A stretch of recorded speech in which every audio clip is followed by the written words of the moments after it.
If I sound at all off in this video, I bit my tongue really badly a couple days ago. Talking hurts. Bear with me. Sorry about that. I don't know how interesting this video is going to be to people who just watch YouTube videos who don't do any uploading at all, but there are probably a few people who watch me every now and again who do upload YouTube videos, and maybe this video will be insightful in some way, shape, or form.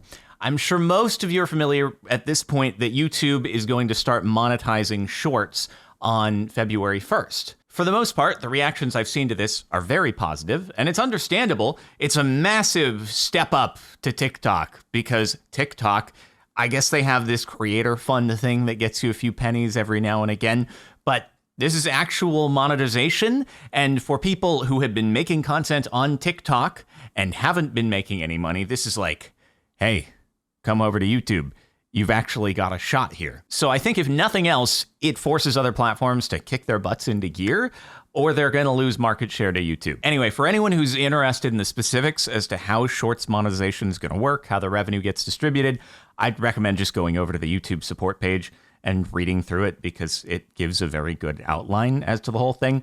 Brief summary, though, is that they give an example of this, but if you have X amount of money that advertisers pay on a monthly basis to advertise on YouTube Shorts, that is just fractionally distributed to the entire monetization pool of partners on the website based on how many views they got on their shorts as a fraction of the total amount of shorts viewership, minus some music licensing fees, which are not insignificant. The music licensing fees are 50% per track per video before YouTube takes the cut. So it's the music companies do come out on top, and but I'll let you read through it if you're interested in that whole thing.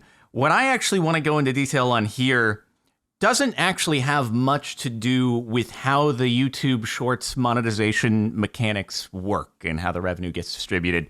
Read up on that yourself if you're interested. This is more of a concern at a higher level as to advertiser budgets and its impact potentially on long-form existing video content on the site. So the way I've seen most people responding to YouTube Shorts monetization is like, oh, this is great.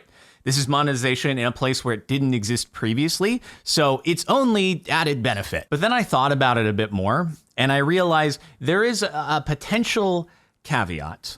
And I should say, for people whose main form of content is YouTube Shorts, I do still think like this is only a good thing. I know you're really waiting for me to get to the point, but I just want to make sure nobody takes what I say and interprets it as, oh, he doesn't think that we should be able to monetize on YouTube Shorts. He thinks it should be all for him and his long form content. I just want to reiterate, I don't think so. I unequivocally think that Shorts should be able to monetize and that it raises up the entire ecosystem across many platforms as it forces them to adopt the same sort of things. Anyway, that said, the advertising revenue that goes to YouTube Shorts, that has to come from somewhere, right?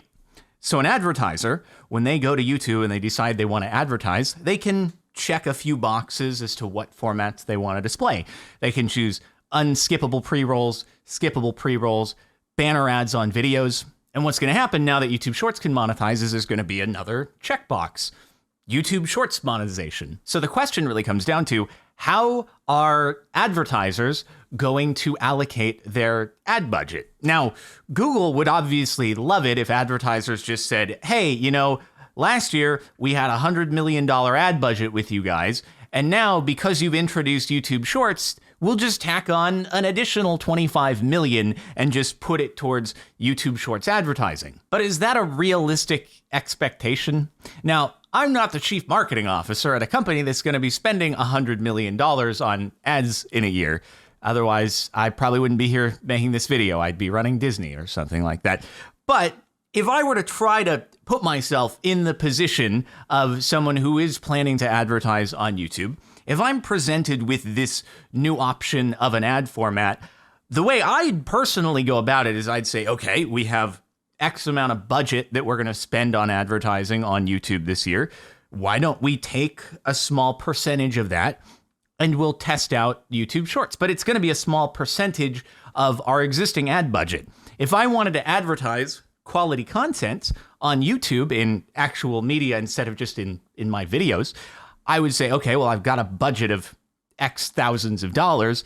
Let's try allocating a portion of that to shorts now, which otherwise in the past would have been put towards just standard long form ads. I think you can see where I'm going with this, and it's obviously going to depend from company to company and what they elect to do. But I do believe there is a realistic scenario where many companies will just take their existing ad budget unchanged, and some of that otherwise would have gone to long form pre-roll ads will just go towards testing out the new YouTube Shorts format. Now, what does that mean? It means that yes, YouTube Shorts is monetizing now, but it does mean it is at the slight expense of monetization on long-form content. And let's say that YouTube Shorts advertising is actually very effective, more so than long-form video, and it actually ends up driving more clicks to products.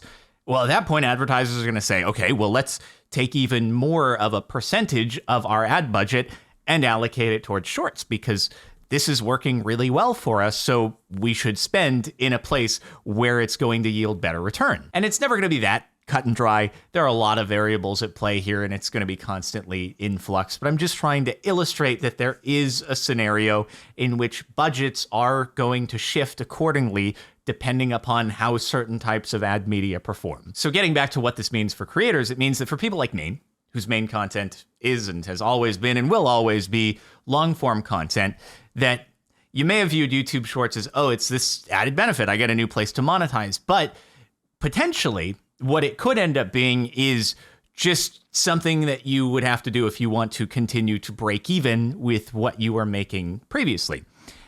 And I should say, I think RPMs will be a lot lower, significantly lower on YouTube Shorts than they are on a long-form piece of content. People get huge views on YouTube Shorts. And the reason is because it's a much shorter watch time commitment, right? Equivalent watch time on a short with 1 million views could be a long-form video with 10,000 views, right? That's the same watch time commitment. So when you think about it that way, if you want to match the sort of monetization, you'd be having to get gargantuan amount. I believe, this is my expectation, not confirmed by any data, you'll need gargantuan views. And I know people are going to say, no, Jordan, you're making a false equivalence with watch time because YouTube Shorts monetization is broken down by views, not watch time. And it ends up working out in a similar fashion. What I'm just trying to communicate here is that lots of channels get mega views with YouTube Shorts. And so even if you are a long-form content creator and your shorts get equivalent views to your long-form content, those views on shorts are not going to count for nearly as much in the ecosystem of shorts where everything is getting mega views. Except my shorts. My shorts don't. But a lot of others that are made for shorts from scratch, those are. And you also have to think of how many videos are getting played in between until there is a new ad break. So it's distributed more thinly is all that I'm trying to say. And I hope I'm wrong. Maybe YouTube Shorts monetization is going to be insane. Maybe I am grossly overestimating the total amount of YouTube partnership views within the Shorts ecosystem. So only time will tell. This is just my expectation. I do always like to under-expect so that I can be pleasantly surprised. It's kind of just a thing that I do. Learned it from my dad, and it's generally treated me pretty well going in with that approach. Anyway, though, all I'm trying to say is that for folks who do long-form content who have decided, like, okay, now let me jump into YouTube Shorts now that it's monetizing, I just want to make sure that there's a realistic expectation that unless your YouTube Shorts really pop off, which will be the case for some people, for sure, but unless they really pop off, it may not actually be more revenue for you as a whole if there is a dip in long-form content as a result of advertisers reallocating their budget. For what it's worth, I do think that Google is going to be out there with their omega gigantic sales team, which may be the biggest sales team in the world, going to advertisers and being like, hey, don't just reallocate some of your existing budget. take your existing budget and do it as you were going to do, and now take more money and allocate that to shorts, okay? You want the best of both worlds. You still want to have the efficacy of the long form ads, but now you have something new, and the only way to maximize is to put them both together. The sum of the parts is greater than the individual, or whatever the saying is. So I think they're going to be trying, and generally over time, ad budget trajectories do just go up. There may be a recession in the next year or two, and that might make it go down a bit, but in the long term, usually it goes up. So we'll see how it plays out.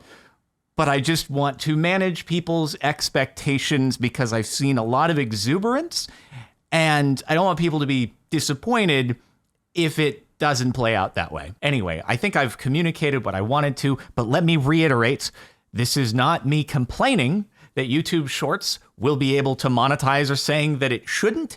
It's just creating a realistic view of a possible way it could play out. That's all.